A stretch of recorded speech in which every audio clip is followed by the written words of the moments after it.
വചന ശുശ്രൂഷയ്ക്കായിട്ട് റോമാലേഖനം അതിൻ്റെ 15-ാമത്തെ അധ്യായം, റോമാലേഖനം 15-ാം അധ്യായം അതിൻ്റെ 1-ാമത്തെ വാക്യം. റോമാലേഖനം 15-ാം അധ്യായം അതിൻ്റെ 1-ാമത്തെ വാക്യം. എന്നാൽ ശക്തരായ നാം അശക്തരുടെ ബലഹീനതയെ ചുമക്കുകയും നമ്മിൽ തന്നെ പ്രസാദിക്കാതിരിക്കുകയും വേണം. നമ്മളിവിടെ വായിക്കുന്നത്, എന്നാൽ ശക്തരായ നാം അശക്തരുടെ ബലഹീനതകളെ ചുമക്കുകയും നമ്മിൽ തന്നെ പ്രസാദിക്കാതിരിക്കുകയും വേണം. നമുക്കറിയാം ആരാണ് ശക്തൻ എന്നുള്ളത് പിന്നീട് നമുക്കതിൻ്റെ വാക്യങ്ങളിലൂടെ കാണുവാനായിട്ട് സാധിക്കും. എന്നാൽ ഇവിടെ ശക്തരായ നാം എന്നുള്ള പ്രയോഗത്തിലേക്ക് വരുമ്പോൾ ഇപ്പോൾ ഒത്തിരി പേര് ആരാണ് എന്നുള്ളത് വ്യക്തമാണ്, ശക്തരാണ് എന്നുള്ളത് വ്യക്തമാണ്. എന്നാൽ ആരാണ് ശക്തൻ എന്ന് ചോദിക്കുന്നതിന് ഉത്തരമായിട്ട് നമുക്കതിന്റെ താഴേക്ക് വായിക്കുമ്പോൾ പല കാര്യങ്ങളും മനസ്സിലാക്കാനായിട്ട് പറ്റും. നമ്മൾ പലപ്പോഴും ശക്തർ എന്ന് ഉദ്ദേശിക്കുന്നത് നമ്മുടേതായ കഴിവും നമ്മുടേതായ ശക്തി, നമ്മുടെ ബലമെന്ന് കരുതുന്ന പല കാര്യങ്ങളിലുമാണ് നമ്മൾ ശക്തി കണ്ടെത്തുന്നത്. എന്നാൽ വാസ്തവത്തിൽ ശക്തി എന്ന് പറയുന്നത് എന്താ? ബാഹ്യമായ ഒരു കാര്യത്തിലും അല്ല എന്റെ ശക്തിയെന്നും, മറിച്ച് സ്വർഗത്തിലെ ദൈവമാണ് എന്റെ ശക്തി എന്ന് വിചാരിക്കുന്നതാണ് വാസ്തവത്തിൽ എന്തെന്ന് പറയുന്നത് ശക്തൻ എന്ന് പറയുന്നത്. നമുക്കറിയാം, ഇപ്പൊ പണമില്ലാതായ നമ്മുടെ മുഖമൊക്കെ അങ്ങ് എന്ത് ചെയ്യും? വാടും. അതിന്റെ അർത്ഥം എന്താ? ആ വ്യക്തി ശക്തി കണ്ടെത്തുന്നത് ഏതിലാണ്? പണത്തിലാണ്. ഇനി ബലമില്ലാതാവുമ്പോഴത്തേക്കും, പ്രായമൊക്കെ ആവുമ്പോഴത്തേക്കും പഴയ ശുഷ്കാന്തിയും മുഖം ഒക്കെ മാറി വളരെ ക്ഷീണമായിരിക്കുന്ന അവസ്ഥയിലേക്ക് പോകുന്നുണ്ടെങ്കിൽ അതിന്റെ അർത്ഥം ഈ കാലം അത്രയും തന്റെ ബലം എന്തായിരുന്നു? ശരീരമായിരുന്നു എന്നുള്ളതാണ്. ഇനി കൂട്ടവും കൂടപ്പറപ്പും ഒക്കെ എല്ലാം വിട്ടു പോകുമ്പോഴത്തേക്കും മുഖമൊക്കെ വാടുന്നുണ്ടെങ്കിൽ അതിന്റെ അർത്ഥം എന്താ? തന്റെ ശക്തി എന്ന് പറയുന്നത് തന്റെ കൂടെ നിന്നിരുന്ന ആളുകളാണെന്നാണ് അതിന്റെ അർത്ഥം. ഇനി സഭയിൽ ആരെങ്കിലും ബഹുമാനിക്കാതിരുന്നാൽ, കുറച്ചു പേരൊക്കെ ഇന്നലെ വരെ ബഹുമാനിച്ചുകൊണ്ടിരുന്നതാ, ഇപ്പൊ ബഹുമാനിക്കുന്നില്ലെങ്കിൽ അതിന്റെ അർത്ഥം എന്താ? തന്റെ ശക്തി എന്ന് പറയുന്നത് ഇവരൊക്കെ ബഹുമാനിക്കുന്നതിനെ ബേസ് ചെയ്താണ്. വാസ്തവത്തിൽ എന്താണ് ശക്തി? അത് നമ്മുടെ കർത്താവാണ് നമുക്ക് കാണിച്ചു തരുന്നത്. അതുകൊണ്ട് തന്നെ കർത്താവിനെ കുറിച്ച് നമ്മൾ വായിക്കുന്ന ഏകനായി മഹാത്ഭുതങ്ങളെ പ്രവർത്തിക്കുന്നവൻ എന്നാണ്. അപ്പൊ ഏകമായിട്ട് ഏതൊരു പ്രതിസന്ധിയെയും തരണം ചെയ്യുവാനുള്ള കഴിവാണ് വാസ്തവത്തിൽ എന്തെന്ന് പറയുന്നത്? ശക്തി എന്ന് പറയുന്നത്. അതുകൊണ്ടാണ് നമ്മൾ 2-ാം വാക്യത്തിൽ നമ്മിൽ ഓരോരുത്തൻ കൂട്ടുകാരനെ നന്മയ്ക്കായിട്ട് ആത്മീക വർധനയ്ക്ക് വേണ്ടി പ്രസാദിപ്പിക്കണം എന്ന് പറഞ്ഞിട്ട്, നിന്നെ നിന്ദിക്കുന്നവരുടെ നിന്ന എന്റെ മേൽ വീണു എന്ന വാക്ക് അവിടെ നമ്മുടെ മേൽ വീണു എന്നല്ല, എന്റെ മേൽ വീണു. അത് കർത്താവായ യേശു ക്രിസ്തു കാൽവറിയുടെ ക്രൂശിൽ നമുക്കായി സഹിച്ച, സ്വന്തമായി ഏകമായി തന്റെ ബലം ആരാണ് വാസ്തവത്തിൽ എന്നുള്ളത് വെളിപ്പെടുത്തി കാണിച്ച രംഗമാണ് കാൽവറിയുടെ ക്രൂശ് എന്ന് പറയും. ഞാൻ നേരത്തെ ഓർപ്പിച്ചു, നമ്മുടെ ബലം ബാഹ്യമായതായിരിക്കുമ്പോൾ നമ്മൾക്ക് പ്രശ്നം വരുന്ന ഉടനെ നമ്മുടെ മോഹമൊക്കെ എന്ത് ചെയ്യും? നമ്മുടെ തേജസ് നഷ്ടപ്പെടും, നമ്മുടെ സന്തോഷം നഷ്ടപ്പെടും. നമ്മുടെ പ്രശ്നങ്ങളെ അഭിമുഖീകരിക്കാൻ തുടങ്ങുമ്പോഴത്തേക്കും നമ്മള് ഇന്നലെ വരെ നല്ല എന്താ പറയാ എല്ലാരോടും സ്നേഹമായി പെരുമാറിക്കൊണ്ടിരുന്ന ആള് പിന്നെ ചോദിക്കുന്നതിനെല്ലാം എന്തോ പറഞ്ഞു തുടങ്ങും? തർക്കുത്തരം പറഞ്ഞു തുടങ്ങുക. അപ്പം അവരെ പ്രത്യേകം നമുക്കത് കണ്ടാൽ മനസ്സിലാവും. നമ്മൾ ഓരോരുത്തരും അങ്ങനെയുള്ള പ്രതികൂലത്തിലൂടെ കടന്നു പോയിട്ടുള്ളവരാണല്ലോ. അപ്പൊ വാസ്തവത്തിൽ അവിടെയൊക്കെ തെളിയിക്കുന്നത് എന്താ? എന്റെ ശക്തി എന്ന് പറയുന്നത് ബാഹ്യമായ എന്തിലോ ആണ്. എന്നാൽ കർത്താവായ യേശു ക്രിസ്തു തന്റെ ഓരോ വാക്കിലൂടെയും തന്റെ ബലം ആരായിരുന്നു, അഥവാ ദൈവപുത്രന്റെ ബലം ആരായിരുന്നു, ദൈവമായിരുന്നു എന്നുള്ളത് തന്റെ പ്രവൃത്തിയിൽ ഉടനീളം കർത്താവ് കാണിക്കുന്നതായിട്ട് നമുക്ക് കാണാനായിട്ട് സാധിക്കും. ഒന്ന്, കർത്താവ് ലോകത്തിൽ വന്നപ്പോൾ പറഞ്ഞു, ഞാൻ എവിടെ നിന്ന് വരുന്നു, എവിടേക്ക് പോകുന്നു എന്ന് ഞാൻ അറിയുന്നു. നമ്മുടെ പ്രശ്നം എന്താ? എവിടെന്നാ വരുന്നതെന്നും അറിയത്തില്ല, പറഞ്ഞേ എങ്ങോട്ടാ പോകുന്നതെന്നും അറിയത്തില്ല. കാരണം മരിച്ചു കഴിഞ്ഞാൽ എങ്ങോട്ടാ പോകുന്നതെന്നുള്ള അറിവ് നമുക്കില്ലാത്തത് കൊണ്ടും, ജനിച്ചത് എങ്ങനെയാ അല്ലെങ്കിൽ എവിടെ നിന്നാ ഞാൻ വന്നതെന്നും നമുക്ക് അറിവില്ലാത്തത് കൊണ്ട് മരണത്തോടടുക്കുമ്പോൾ നമുക്കൊരു പ്രശ്നമുണ്ട്, എങ്ങോട്ടാ പോകുന്നതെന്ന് അറിവില്ല. അപ്പം ശക്തരാണെന്ന് എങ്ങനെ ഉറപ്പിക്കാം? മരണത്തിനപ്പുറം എങ്ങോട്ടാണ് എന്ന് വ്യക്തമായി അറിയുന്ന ഒരു സ്വഭാവം നമ്മൾ വെളിപ്പെടുത്തുന്നുണ്ടെങ്കിൽ എന്തറിയാം? നമ്മളും ആരാണ്? ശക്തരാണ്. അപ്പൊ എവിടെ നിന്നാണ് ഞാൻ വരുന്നത്? വാസ്തവത്തിൽ കർത്താവ് പറഞ്ഞു, ഞാനും എന്നെ പിതാവ് അയച്ചതുപോലെ ഞാനും നിങ്ങളെ ലോകത്തിലേക്ക് അയക്കുന്നു എന്ന വാക്കാണ് ഉപയോഗിച്ചിരിക്കുന്നത്. അങ്ങനെയാണെങ്കിൽ നമ്മുടെ എവിടെ നിന്ന് അയക്കപ്പെട്ടവരാ? ഒന്ന് ഓർത്തെ, രക്ഷിക്കപ്പെട്ടതായിരിക്കുന്ന ഓരോ ദൈവ പൈതലും എവിടെ നിന്ന് അയക്കപ്പെട്ടവരാ? സ്വർഗത്തിൽ നിന്ന്, അഥവാ ദൈവത്തിൽ നിന്ന് ജനിച്ചവരായി, സ്വർഗത്തിൽ നിന്ന് അയക്കപ്പെട്ടവരായി. ഇപ്പൊ നമുക്ക് ഈ ശരീരം മാത്രം പാപജടാന്നേ ഉള്ളൂ. നമ്മൾ ആരോടുകൂടെ വസിക്കേണ്ടവരാ? പറഞ്ഞേ, സ്വർഗത്തിൽ ദൈവത്തോടുകൂടെ വസിക്കേണ്ടവരാ. അപ്പൊ നമ്മൾ ആരാണെന്നൊന്ന് ഓർത്തേ, നമ്മൾ ശക്തരായ ആളുകളാണ്. എന്നാൽ ഈ ശക്തിയിലേക്ക് നമ്മളെ കൊണ്ടുവരാനായിട്ട് നമ്മൾ അതുകൊണ്ടാണ് ഇവിടെ എഴുതിയിരിക്കുന്നത്, നിന്നെ നിന്ദിക്കുന്നവരുടെ നിന്ന എന്റെ മേലായി. അപ്പം വാസ്തവത്തിൽ ഈ നാം ശക്തർ എന്നിവിടെ പറയുന്നതിന് മുൻപ്, അഥവാ യേശുക്രിസ്തു കാൽവരിയുടെ ക്രൂശിൽ മരിക്കുന്നതിന് മുൻപ് നമ്മളെല്ലാവരും ആരായിരുന്നു? ബലഹീനരായിരുന്നു, അഥവാ അശക്തരായിരുന്നു. എന്നാൽ യേശുക്രിസ്തുവിന്റെ ക്രൂശ് മരണത്തോടു കൂടിയാണ് നമുക്ക് ആ ശക്തി തിരികെ ലഭിക്കുവാൻ, അല്ലെങ്കിൽ യേശുക്രിസ്തുവിനെ പോലെ ആകുവാൻ, ദൈവപുത്രന്മാരായിട്ട് തീരുവാൻ, ശക്തരായിട്ട് മാറുവാൻ ദൈവം നമുക്ക് വേണ്ടി സഹിച്ചതാണ് നമുക്കവിടെ കാണാനായിട്ട് സാധിക്കുന്നത്. 15-ാം അധ്യായത്തിന്റെ 1-ാം വാക്യത്തിൽ നമ്മൾ വായിച്ചൊരു കാര്യമുണ്ട്, ശക്തരായ നാം അശക്തരുടെ ബലഹീനതകളെ എന്ത് ചെയ്യണം? ചുമക്കണം. അപ്പം ഒരു കാര്യം. രണ്ടാമത്തെ ഒരു കാര്യം, അശക്തരുടെ ബലഹീനതകളെ ചുമക്കുന്നുണ്ടെങ്കിൽ നമ്മൾ ആരാണെന്ന് മനസ്സിലാക്കാം, ശക്തരാണെന്ന് മനസ്സിലാക്കാം. നമ്മളൊന്ന് ഓർത്തേ, ഈ റോമാലേഖനത്തിന്റെ ഒരു പ്രത്യേകത, ആദ്യ സമയം തൊട്ടല് നമുക്ക് കാണാൻ പറ്റും, വിധിക്കുന്ന ഒരു കൂട്ടരെ അവിടെ നമ്മൾ വായിക്കുന്നുണ്ട്. വിധിക്കുക, രണ്ടുപേരും നിന്നങ്ങ് വിധിക്കുക. യഹൂദൻ ജാതിയെ വിധിക്കും. എന്താ കാരണം? അവന് കുറെ വാക്യങ്ങളൊക്കെ അറിയാം. അവൻ പരിച്ഛേദനയുള്ളവനാ. അവൻ ആരെ വിധിക്കും? മറ്റവനെ വിധിക്കും. ഇനി വേണ്ട, ഞാൻ തന്നെ ഒരു ഉദാഹരണം പറയാം. നമ്മൾ സാധാരണ ഒരു പാവപ്പെട്ടവന്റെ വീട്ടിൽ ചെന്ന അവനൊന്നുമില്ലെന്നൊക്കെ കണ്ടു കഴിഞ്ഞാൽ നമ്മൾ പറയും, അവന്റെ ഇരിപ്പ് കണ്ടില്ലേ, 5 പൈസക്ക് എന്തില്ല, ഗതിയില്ല. അവന്റെ വകുപ്പ് കണ്ടോ, നല്ല ജോലി ഉണ്ടായിരുന്നു, എന്ത് ചെയ്തു? കളഞ്ഞു. ഇപ്പൊ അവന്റെ പോക്ക് കണ്ടില്ലേ, അവനെ കണ്ട എന്തോ അവനൊരു ചെതം. വാസ്തവത്തിൽ എന്തിനാ നമ്മൾ അങ്ങനെ വിധിക്കുന്നേ? എനിക്ക് അവന് കൊടുക്കാൻ. ഇപ്പൊ ശക്തനാ ഞാനെന്നിരിക്കട്ടെ, ഇപ്പം എന്റെ കയ്യിൽ ആവശ്യത്തിനുള്ള പണമുണ്ട്, ഇവനെ ഫുൾ സമ്പന്നനാക്കാനുള്ള പണം എന്റെ കയ്യിൽ ഉണ്ടെന്നിരിക്കട്ടെ, ഞാൻ ശക്തനാണെന്നും ഇരിക്കട്ടെ. ഈ അശക്തനെ കാണുമ്പോ ഞാൻ വിധിക്കുവോ? എന്തിനാ ഞാൻ വിധിക്കുന്നതിന്റെ പിന്നിലെ കാരണം എന്താ? എനിക്ക് അവന് കൊടുക്കാൻ മനസ്സില്ല. അപ്പൊ പിന്നെ അവനെ കുറ്റപ്പെടുത്തി കാണിച്ചാൽ അവന്റെ കുറ്റത്തെ പ്രൊജക്ട് ചെയ്ത് കാണിക്കുന്ന എന്തിനു വേണ്ടിയാ? ഇപ്പൊ ഞാൻ പറയാം, പാട്ട് പാടാൻ കഴിവില്ലാത്തവനെ കൂട്ടത്തിൽ അങ്ങ് പാടിക്കൊടുത്താ അവനെ ഉഷാറാക്കാൻ പറ്റും. പക്ഷെ ഈ പാടാൻ കഴിവുള്ളവൻ എന്താ ചെയ്യും? സ്വന്തം പാടിക്കൊണ്ട് അവന്റെ കഴിവ് കാണിച്ച് അശക്തരെ താങ്ങാൻ എന്തല്ല, റെഡിയല്ല. ഇനി എന്റെ ഒരു ചോദ്യം, നമ്മുടെ കർത്താവ് എന്താ ചെയ്തത്? എവിടെയൊക്കെ ശക്തി പോയി കിടക്കുന്ന ആളുകളുണ്ടോ അവരെല്ലാം എങ്ങനെയൊക്കെ താങ്ങാൻ പറ്റുമോ അങ്ങനെയെല്ലാം താങ്ങി നമ്മളെ എവിടെ ഇരുത്തണമെന്ന് ആഗ്രഹിക്കുന്നേ? കർത്താവ് എവിടെ ഇരിക്കുന്നോ അവിടെ ഇരുത്തത്തക്ക നിലയിൽ ആവശ്യമായ എല്ലാ പ്രാപ്തിയും കൊടുത്ത് നമ്മുടെ ഇരിപ്പ് കാണുമ്പോ പറയണം, ഓ ഇവരെ ഇങ്ങനെ ഇരുത്തിയ ആ പുത്രന്റെ സമ്പന്നത എത്ര വലിയതാണെന്ന് പറയണം. നോക്കിയേ, നമ്മൾ ശക്തരാണോ? നമ്മളൊന്ന് നമ്മളെ തന്നെ ഒന്ന് വിലയിരുത്തി നോക്കിയേ. നമ്മുടെ പുത്രൻ, നമ്മുടെ കർത്താവായ യേശുക്രിസ്തുവിന്റെ സ്വഭാവത്തെ ഒന്ന് തട്ടിച്ചു നോക്കിയിട്ട് നമ്മൾ ശക്തരാണോ എന്ന് നോക്കിയേ. നമ്മൾ നേരത്തെ പാട്ടിൽ പാടിയപ്പോൾ ഓർത്തൊരു കാര്യമുണ്ട്. ഇങ്ങനെയാണ് നമ്മൾ പാടിയത്, കൂരിരുൾ ഏകനായി, അല്ലെ? കൂരിരുളിൽ എന്ത് ചെയ്തു? ഏകനായി. ഇരുട്ട് കണ്ട പേടിച്ചോടുന്ന ഒരു കൂട്ടരാണ് നമ്മളല്ലേ. പ്രത്യേകിച്ച് ഇന്നത്തെ കാലത്ത് പറ്റ ബുദ്ധിമുട്ടാണ്.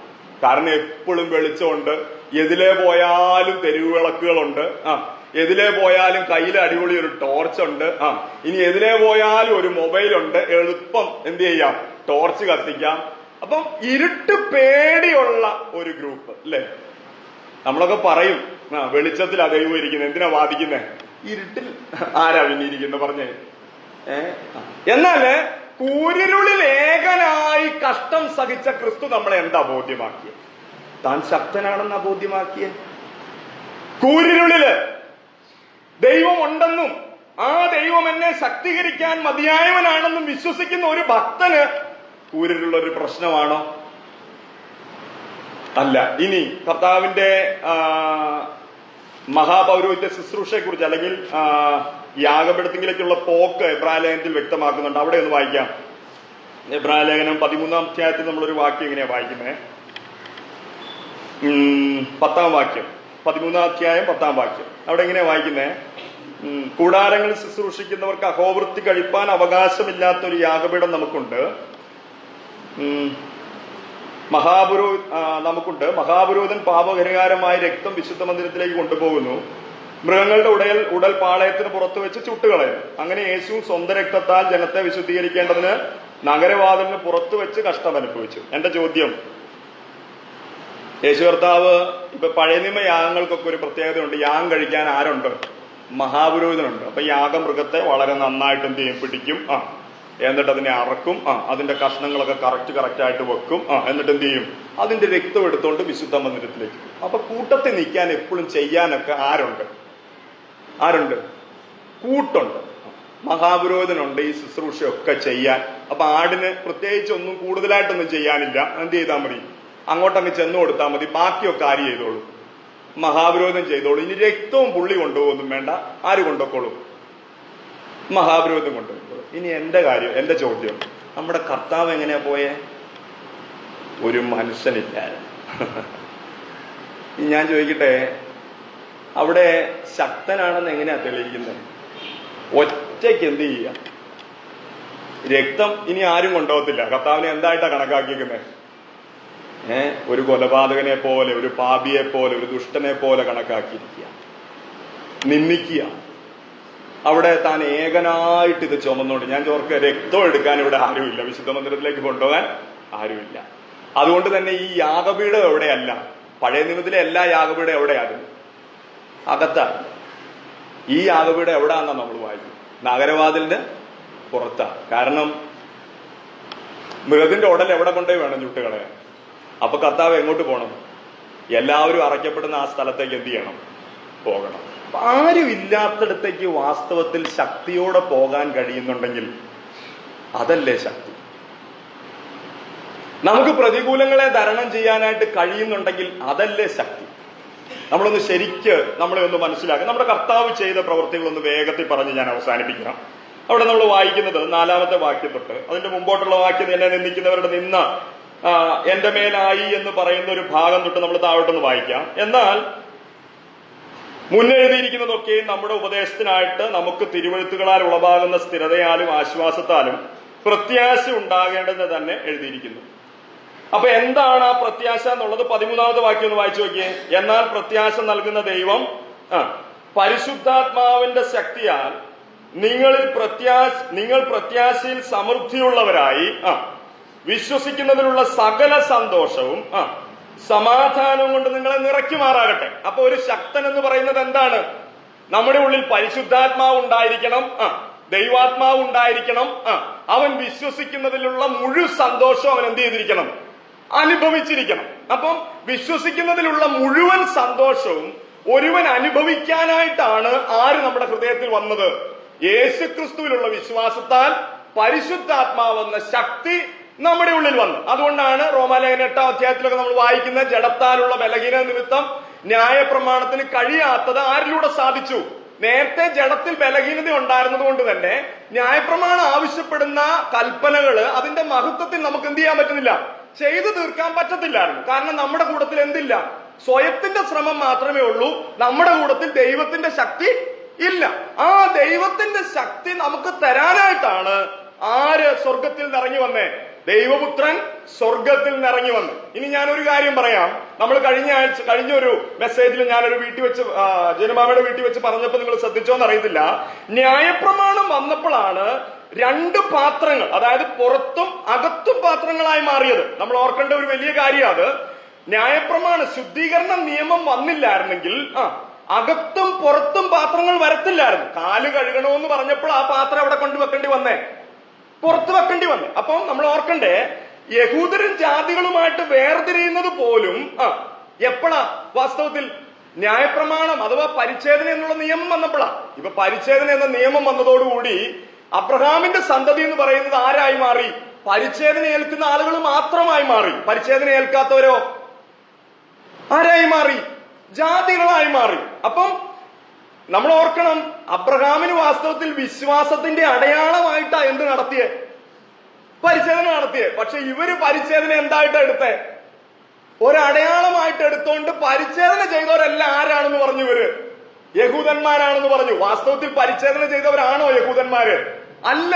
വിശ്വാസത്തിന്റെ അടയാളമായിട്ടാണ് അബ്രഹാം എന്ത് ചെയ്തത്? പരിച്ഛേദന ചെയ്തത്. അബ്രഹാം എത്രാം വയസ്സിലാണ് പരിച്ഛേദനയേറ്റേ?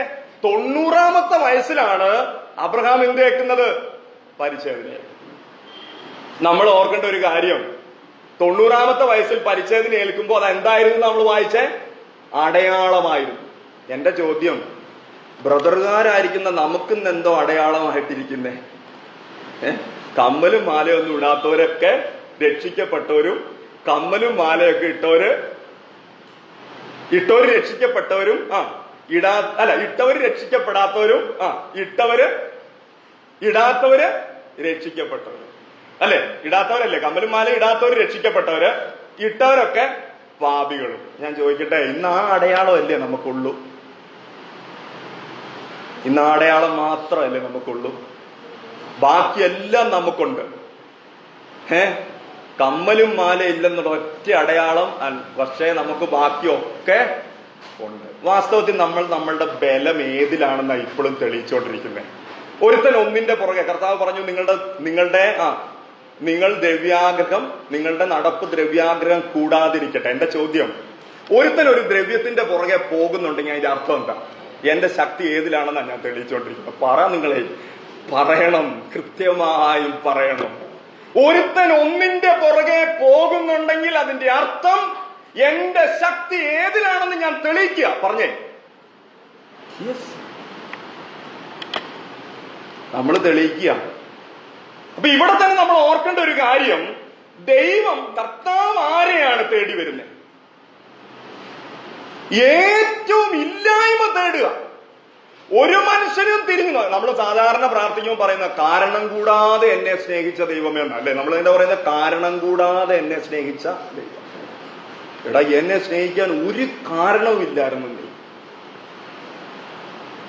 നമുക്ക് നമ്മുടെ വീട്ടുകാർ നമ്മളെ സ്നേഹിക്കുന്നതിന് ഒരു കാരണമുണ്ട്. അവൻ കുഴപ്പമില്ലാത്തൊരു മോനാ, അത്യാവശ്യം ഞങ്ങളുടെ കാര്യങ്ങളും ഞങ്ങളുടെ ഇഷ്ടങ്ങളും ഒക്കെ ഞങ്ങളുടെ ഇഷ്ടങ്ങളും ഒക്കെ ചെയ്തു തരുന്ന നല്ല മോൻ.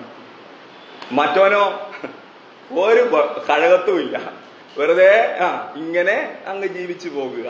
ഞാൻ ചോദിക്കട്ടെ, ആരാ നമുക്ക് നല്ല മോൻ? എന്റെ ഇഷ്ടമൊക്കെ ചെയ്തു തരുന്ന മോനാണ് നല്ല മോൻ. അപ്പൊ നമ്മുടെ നല്ലത് എന്ന് പറയുന്നത് എന്താ? എന്റെ ഇഷ്ടമൊക്കെ ചെയ്തു തരുന്ന എന്റെ ആശ്രയമായ മോൻ. അപ്പൊ ഞാൻ ആരില ആശ്രയിക്കുന്നേ? എന്റെ മോനിലെ ആശ്രയിക്കുന്നേ. ഞാൻ പറയട്ടെ, നമ്മൾ ഇതാണോ? ഇവിടെ കർത്താവ് എന്താ? ഏതുമില്ലാത്തത് തെരഞ്ഞെടുക്കുക. അതിന്റെ അർത്ഥം എന്താ?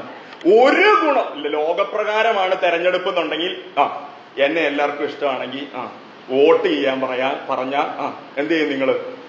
എല്ലാവരും രഹസ്യത്തിൽ പേരെഴുതിയിടും. സാമച്ചാച്ചൻ ഓരോരുത്തരുടെയും പേരാ ഓരോരുത്തർ. അപ്പൊ രഹസ്യത്തിൽ എല്ലാവരും പേരെഴുതി വെച്ച് അതിനകത്തിടും. അപ്പൊ എല്ലാവരും കൂടെ ഞങ്ങൾ എടുത്ത് നോക്കുമ്പോൾ ഏറ്റവും കൂടുതൽ റേറ്റിംഗ്സ് കിട്ടിയേക്കുന്നത് ആർക്കാ?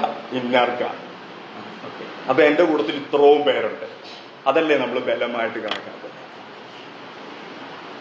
നമ്മുടെ ബലം ഏതിലായിരിക്കണം? ഇവിടെ പറയുന്ന വിശ്വസിക്കുന്നതിലുള്ള സകല ശക്തിയും വിശ്വസിക്കുന്നതിലുള്ള ഫുൾ സന്തോഷവും ആരാ നമുക്ക് തരുന്നേ? പറഞ്ഞേ, ദൈവത്തിന്റെ പരിശുദ്ധാത്മാവ്. വാസ്തവത്തിൽ യേശുക്രിസ്തു ലോകത്തിൽ എന്താ തെളിയിച്ചേ? ഇനി അബ്രഹാം എന്താ തെളിയിച്ചേ? അബ്രഹാം എന്തോ നമ്മളെ പറഞ്ഞു കേൾപ്പിക്കുന്നേ? തന്റെ പ്രായം 100, തന്റെ ഭാര്യയുടെ പ്രായം 90, ഗർഭപാത്രത്തിന്റെ അവസ്ഥ വളരെ മോശം, പുത്രോത്പാദനത്തിന് ഒരു ശക്തിയില്ല. എന്റെ ചോദ്യം, അബ്രഹാമിന്റെ വിശ്വാസം എന്തായിരുന്നു? ഇല്ലാത്തത് ഉള്ളതുപോലെ വിളിച്ചു വരുന്ന ദൈവം. തന്നെ സഹായിപ്പാൻ കഴിയുന്ന ദൈവത്തിന് ഒന്നും അസാധ്യമായിട്ടില്ല. മരിച്ചവരെ ജീവിപ്പിക്കാൻ കഴിയുന്ന ദൈവം. എന്റെ ചോദ്യം, ഈ ദൈവത്തിൽ വിശ്വസിച്ചു അതവന് നീതിയായി കണക്കിട്ടു. എന്തായിരുന്നു ആ വിശ്വാസം? ഈ ചത്ത ഗർഭപാത്രത്തെ ഇനി ദൈവം എന്ത് ചെയ്യും? ജീവിപ്പിക്കും. അതിനകത്ത് ഞങ്ങൾ പ്രതീക്ഷിക്കാത്ത ഒരു കുഞ്ഞിനെ ദൈവം തരും. ഞാൻ ചോദിക്കട്ടെ, അവന്റെ ശക്തി ഏതിലായിരുന്നു? അപ്പം വിശ്വാസത്തിലായിരുന്നു. ഇപ്പൊ വിശ്വസിക്കുന്നവർക്ക് അതിന്റെ ഫുൾ മഹത്വവും എത്തിച്ചു കൊടുക്കുക എന്ന് പറഞ്ഞാൽ, വിശ്വസിക്കുന്നവൻ എന്തെങ്കിലും കണ്ടിട്ടാണോ വിശ്വസിക്കുന്നത്? കാണാതെ വിശ്വസിക്കുന്നവർ ഭാഗ്യവാന്മാർ. അപ്പൊ ഭാഗ്യവാൻ എന്ന് പറയാൻ ക്വാളിറ്റി എനിക്ക് ഉണ്ടാകണമെങ്കിൽ, ഒരു വ്യക്തിത്വത്തിന് ഉണ്ടെന്ന് പറയണമെങ്കിൽ, അവനുള്ളത് കൊണ്ട് എന്തായിരിക്കണം? പറന്നേ, തൃപ്തനായിരിക്കണം. ഞാൻ ഏതെങ്കിലും ഒരു വിഷയത്തിൽ തൃപ്തനല്ല എന്ന് എന്റെ പോക്ക് കണ്ട് ആരെങ്കിലും പറഞ്ഞാൽ ഞാൻ ലോകത്തിലൊരു തെളിവ് സൂക്ഷിച്ചു, എന്റെ ബലം ആരാന്ന്. എന്താ അബ്രഹാമിനെ പോലെയുള്ള ഭക്തന്മാര് ലോകത്തിൽ കാണിച്ച നമുക്ക്? ഞാൻ പറഞ്ഞില്ലേ നേരത്തെ, ഇവരെന്തോ ചെയ്ത? വാസ്തവത്തിൽ അബ്രഹാമിന്റെ വിശ്വാസം അവന് നീതിയായിട്ട് കണക്കിട്ടത്. അതിന്റെ അടയാളമായിട്ട് അവൻ എന്ത് ചെയ്തേ? പരിച്ഛേദന ചെയ്തു.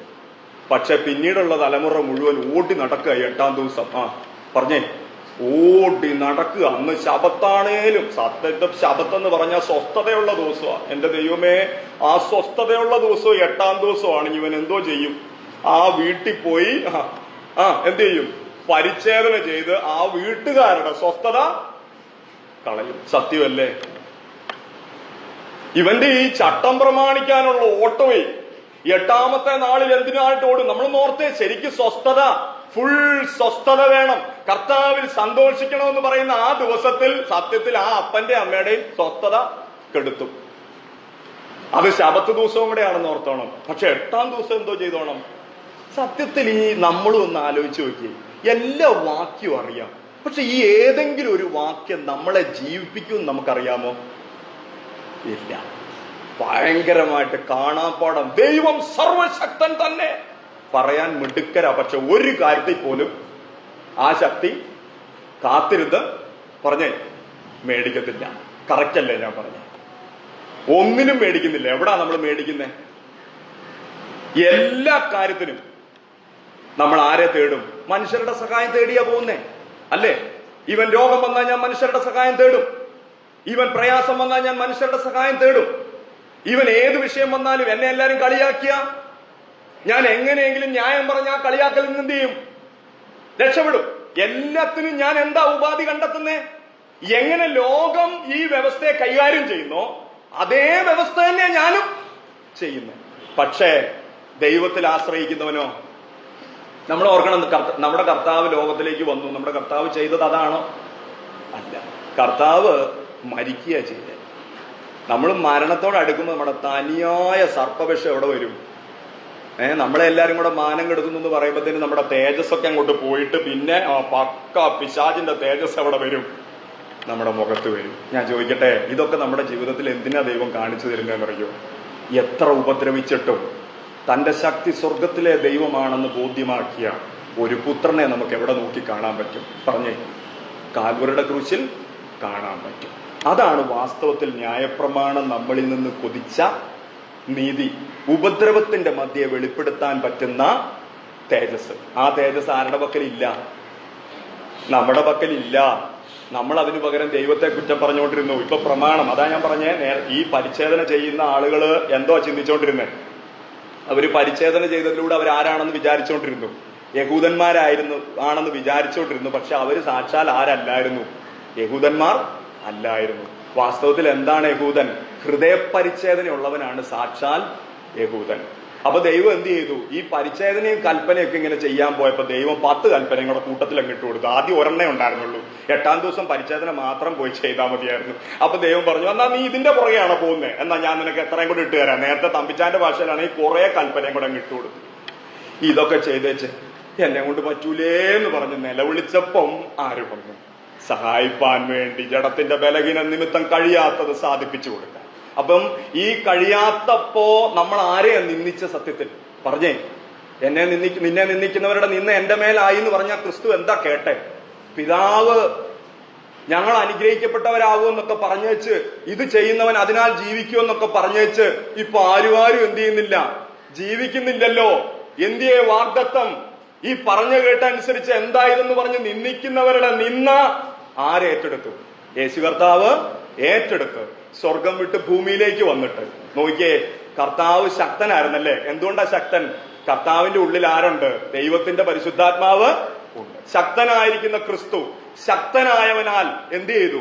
ആ പ്രവൃത്തി നമുക്ക് പകരമായിട്ട്, നമുക്ക് കഴിയാത്തതെല്ലാം നമുക്ക് പകരമായിട്ട് ന്യായപ്രമാണം ആവശ്യപ്പെട്ട ഫുൾ നീതിയോടുകൂടെ ഉപദ്രവത്തിന്റെ മധ്യത്തിലും ദൈവത്തിന്റെ തേജസ് പൂർണ്ണമായും വെളിപ്പെടുത്തിക്കൊണ്ട് നമുക്ക് പകരമായി നമുക്ക് ചെയ്തു തീർക്കാൻ കഴിയാത്തതെല്ലാം ചെയ്ത് തീർത്ത് നമ്മളെ ന്യായപ്രമാണത്തിന്റെ പിടിയിൽ നിന്ന്, നമുക്ക് നേരെയാണല്ലോ കുറ്റം വന്ന് നിൽക്കുന്നത്, ചട്ടങ്ങളും കൽപ്പനകളാലെന്ന ആ ശത്രുത്വം ക്രൂശിൽ നീക്കി നമുക്ക് പകരമായിട്ട് അവൻ ഉയർത്തെഴുന്നേറ്റ് നമ്മളോട് വിളിച്ചു പറഞ്ഞു.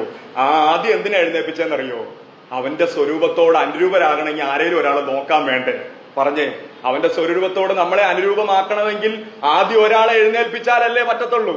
എഴുന്നേൽപ്പിച്ച് നമ്മെ അവന്റെ സ്വരൂപത്തോട് അനുരൂപരാക്കുവാൻ നമ്മെ അവൻ ശക്തരാക്കി മാറ്റി. ആരെ തന്നുകൊണ്ട്? അവനിലുള്ള, അവനെ മരിച്ചവരുടെ ഇടയിൽ നിന്ന് ഉയർപ്പിച്ച അതേ ശക്തിയുടെ ആത്മാവിനെ നമുക്കും തന്നിട്ട് നമ്മളെയും തേജസ്സുള്ളവരാക്കി മാറ്റണം. പറഞ്ഞേ, ഏതിലാ തേജസ്സുള്ളവരാക്കി മാറ്റണ്ടേ? ഏതിലാ നമ്മളെ തേജസ്സുള്ളവരാക്കി മാറ്റണ്ടേ? ഇങ്ങനെ ചിരിച്ചിരിക്കുമ്പോ എല്ലാരും ചിരിച്ചേ ഇരിക്കത്തുള്ളൂ. പക്ഷെ ഇപ്പൊ ഇവിടെ ഒരു പ്രശ്നം വരണം. യേശുക്രിസ്തുവിനെ വിളിക്കുന്നവരെല്ലാം ഇപ്പൊ കൊല്ലപ്പെടുമെന്ന് പറഞ്ഞാൽ നമ്മുടെ തേജസ്സൊക്കെ എങ്ങോട്ട് പോകും? ഞാൻ പറയട്ടെ, ഈ തേജസ് എവിടെയാ വിളങ്ങി കാണണ്ടേ? ഇരുട്ടിൽ നിന്ന് വെളിച്ചം ഉദിക്കണം. ഞാൻ ചോദിക്കട്ടെ, അങ്ങനെയാണെങ്കിൽ നമ്മളോട് തന്നെ ഒന്ന് ചോദിച്ചാൽ മതി, ഈ കമ്മലും മാല മാത്രമാണോ എന്റെ തെളിവ്? അല്ലെങ്കിൽ ഈ കമ്മലും മാല ഒഴിവാക്കിയത് മാത്രമാണോ എന്റെ തെളിവ്? അതോ ഞാൻ ശക്തനാണ്? ഇനി ശക്തനാണെങ്കിൽ ഞാൻ ആരെ താങ്ങും? എത്രത്തോളം താങ്ങും? ദൈവിക ശക്തിയാണ് എന്നെ വ്യാപരിക്കുന്നെന്നുണ്ടെങ്കിൽ പൈസ തീരുന്നിടം വരെ താങ്ങത്തുള്ളൂ. എടാ, എന്റെ ഉണ്ടായിരുന്ന കാശ് മുഴുവൻ തീർന്നടാ, ഇനി നിന്നെ താങ്ങാൻ എന്നെ കൊണ്ടൊട്ട് പറ്റത്തില്ല. അങ്ങനെയാണെങ്കിൽ ഇവൻ താങ്ങിക്കൊണ്ടിരുന്നത് ഏതുകൊണ്ടാ? അങ്ങനെയാണെങ്കിൽ ദൈവത്തിന്റെ ശക്തി കൊണ്ടാണ് നാം താങ്ങുന്നതെന്നുണ്ടെങ്കിൽ നമ്മൾ എവിടം വരെ എത്തും? പറഞ്ഞേ, ക്രിസ്തുവിന്റെ മനസ്സിന് അനുരൂപരായി മാറും. ക്രിസ്തുവിന്റെ മനസ്സ് ഗ്രഹിക്കുകയാണ് ദൈവത്തിന്റെ ആത്മാവിനെ തന്നതിലൂടെ നമ്മളിൽ ഉളവാക്കുന്ന ഒരവസ്ഥ എന്ന് പറയുന്നത്. ക്രിസ്തുവിന്റെ മനസ്സ് ഗ്രഹിച്ചവൻ എവിടം വരെ എത്തും? സഹോദരന് വേണ്ടി ക്രൂശിലെ മരണത്തോളം എത്തും. പാപത്തോട് പോരാടുന്നതിൽ പ്രാണത്യാഗത്തോളം എത്തും. എന്നിട്ട് അശക്തരുടെ ബലഹീനത, എവിടെ പാട്ട് കുറവുണ്ടോ കൂട്ടത്തിൽ പാടും, എവിടെ പ്രസംഗം കുറവുണ്ടോ കൂട്ടത്തിൽ പ്രസംഗിക്കും, എവിടെ കൈത്താങ്ങൽ ആവശ്യമുണ്ടോ അവിടെ ഓടിച്ചെല്ലും, എവിടെ ആരാലും കണ്ടെത്താത്തവനുണ്ടോ അവിടെ ചെന്ന് എന്ത് ചെയ്യും? താങ്ങാൻ ചെല്ലും. അങ്ങനെ താങ്ങാൻ ചെല്ലുന്ന ഒരു വ്യഗ്രത, ഒരു ഓട്ടം നമുക്കുണ്ടെങ്കിൽ ഉറപ്പാണ് നമ്മൾ ആരാൽ ശക്തരാ? സ്വർഗത്തിലെ ദൈവത്താൽ ശക്തരാ. അല്ലെങ്കിൽ നമ്മൾ പിന്നെ പറഞ്ഞുകൊണ്ടിരിക്കുന്ന ഒരു പരിപാടിയുണ്ട്, അവൻ കുറച്ച് പഠിക്കാൻ ഉണ്ട്, പണ്ടുതൊട്ടേ അവൻ ഇതിന്റെ അപ്പുറം എന്ത് ചെയ്യേണ്ടവനായിരുന്നു, അനുഭവിക്കേണ്ടത്. അത് ഇത്രത്തോളത്തേൽ എന്ത് ചെയ്തിട്ടുണ്ട്? നന്നായി ഒതുങ്ങിയോണ്ട് നന്നായി എന്ന് പറഞ്ഞ് നമ്മൾ മറ്റുള്ളവരെ എന്ത് ചെയ്യുന്നവരാകും? വിധിക്കുന്നവരാകും. മറിച്ച് ഏതെങ്കിലും ഒരു അശക്തിയിൽ അല്ലെങ്കിൽ ഒരു പ്രയാസത്തിൽ കഴിയുന്നവനുണ്ടെങ്കിൽ അവനെ താങ്ങാൻ. അതുകൊണ്ടാണ് റോമാലേഖനത്തിൽ തന്നെ, ഞാൻ അവിടെ നിർത്തുകയാണ്, എനിക്കുള്ള സമയം കുറച്ചുകൂടെ എനിക്ക് പറ്റ വൈകി കിട്ടിയോണ്ടാ ഞാൻ ഒരു കാര്യം കൂടെ പറഞ്ഞു നിർത്താം. സസ്യാദികളെ തിന്നുന്നവനെ കുറിച്ച് പറയുന്നുണ്ട് ബലഹീനനാണെന്നും, മാംസം തിന്നുന്നവനെ കുറിച്ച് നമ്മൾ വായിക്കുന്നത് ബലവാനാണെന്നും പറയും. എന്ന് പറഞ്ഞ് ഇവനെല്ലാം തിന്നാമെന്ന് വിചാരിക്കുന്നവനും മറ്റവൻ എന്താ സസ്യാദികളെ മാത്രം തിന്നാമെന്ന് വിചാരിക്കുന്നു. ഇവന്റെ വീട്ടിലോട്ട് ചെന്നേച്ച് ഇവന്റെ മുമ്പിലേക്ക് വിളമ്പിയത് എന്താ? സസ്യാദികളാണ്. ഇവൻ ഉടനെ പറയും, നീയൊക്കെ വിശ്വാസത്തിൽ ശക്തനാണോ? യേശുക്രിസ്തു മുഖാന്തരം എല്ലാം തിന്നാമെന്ന് പറഞ്ഞിട്ടില്ലേ? പിന്നെ നീ എന്താ ഈ സസ്യം വിളമ്പിയേക്കുന്ന? ഇന്നും നീ ബലഹീനനാണോ? ഇതൊക്കെ പഠിപ്പിക്കുന്നതിന് പകരം ഇതെന്തിനാ ഇവൻ ബലപ്പെടുത്തിയ? ഇവന് നല്ല ഇഷ്ടം മറ്റേ സാധനം, ഏത്? പൊരിച്ചതും വറുത്തതും. അപ്പൊ ഇവന് പിന്നെ കുറ്റപ്പെടുത്താൻ കിട്ടിയ മേഖല ഇവൻ എന്ത് ചെയ്യും? മാക്സിമം പ്രയോജനപ്പെടുത്തും. പക്ഷെ അതിന് പകരം, മോനെ, നിന്റെ വീട്ടിൽ ഇന്ന് സസ്യമുള്ളെങ്കിൽ ഞാൻ നിന്റെ വീട്ടിൽ ഇറച്ചിയാക്കാം, അല്ലെങ്കിൽ സസ്യം തിന്നുന്നവനോട് ചേർന്നിട്ട് ഞാൻ നിന്റെ കൂടെ എന്റെ ശക്തി വെളിപ്പെടുത്തട്ടെ. മാംസമില്ലാതെ ഞാൻ തിന്നുമെന്നുള്ളത് എന്ത് ചെയ്യട്ടെ? ഞാനൊന്ന് വെളിപ്പെടുത്തട്ടെ. എന്റെ ദൈവം എനിക്ക് തന്ന എല്ലാം അംഗീകരിക്കാനുള്ള കഴിവ് ഞാനൊന്ന് അംഗീകരിച്ച് കാണിക്കട്ടെ. അവനോട് ചേർന്ന് സസ്യാദികളെ തിന്നുകൊണ്ട് നമ്മൾ ആരെ മഹത്വപ്പെടുത്തണം? ദൈവത്തെ മഹത്വപ്പെടുത്തണം. അതുകൊണ്ട് അശക്തരായിരിക്കുന്ന നാം, ശക്തരായിരിക്കുന്ന നാം അശക്തരുടെ ബലഹീനതകളെ ചുമക്കുന്നുണ്ടെങ്കിൽ നമ്മൾ ആരുടെ മനസ്സ് പ്രാപിച്ചവരാണെന്ന് ഓർത്തോളുക? ക്രിസ്തുവിന്റെ മനസ്സ് പ്രാപിച്ചവരാ. അവരാണ് ദൈവത്തിന്റെ ആഴങ്ങളെ ഗ്രഹിപ്പിക്കുന്ന ആത്മാവിനെ ഹൃദയത്തിൽ പ്രാപിച്ചവർ. അവർക്കാണ് ദൈവത്തിൽ നിന്നുള്ള ആലോചന. ദൈവം ആരാണ്, ദൈവത്തിന്റെ സ്വഭാവം എന്താണ്, ദൈവം എങ്ങനെയുള്ളവരെ സ്നേഹിക്കുന്നു എന്ന് അറിയിച്ചു നൽകിയവൻ അവൻ തന്റെ പ്രവൃത്തികളിലൂടെ എന്ത് വെളിപ്പെടുത്തുന്നു? അവൻ ആരെ പരിചയപ്പെട്ടു? ദൈവത്തെ പെട്ടു. അവൻ ആരെ കണ്ടു? ക്രൂശിക്കപ്പെട്ട ക്രിസ്തുവിനെ കണ്ടു. അവനിലൂടെ വെളിപ്പെടുന്ന സൗന്ദര്യം അവൻ ദർശിച്ചു. ആ സൗന്ദര്യം കണ്ടതിന്റെ മഹത്വം എന്റെ മുഖത്ത് നിങ്ങൾക്ക് വെളിപ്പെടുന്നുണ്ടല്ലോ എന്ന് പറഞ്ഞ് തന്നെ താൻ താഴ്ത്തുന്നവനാണ് ഉയർത്തപ്പെടുവാനായിട്ട് പോകുന്നത്. ആ നിലയിൽ ക്രിസ്തുവിന്റെ സ്വഭാവമുള്ളവരായി മാറുവാൻ നമുക്കെല്ലാവർക്കും, എനിക്കും കേട്ടോ, ഞാൻ ഇതൊക്കെ തെളിയിച്ചു തന്ന സത്യങ്ങളെ വ്യക്തമാക്കുന്നു എന്ന് മാത്രമേ ഉള്ളൂ. ജീവിതത്തിൽ അതിലെത്താനായിട്ട് നമുക്ക് നമ്മുടെ കർത്താവിന്റെ ശക്തിയിൽ ആശ്രയിക്കാം.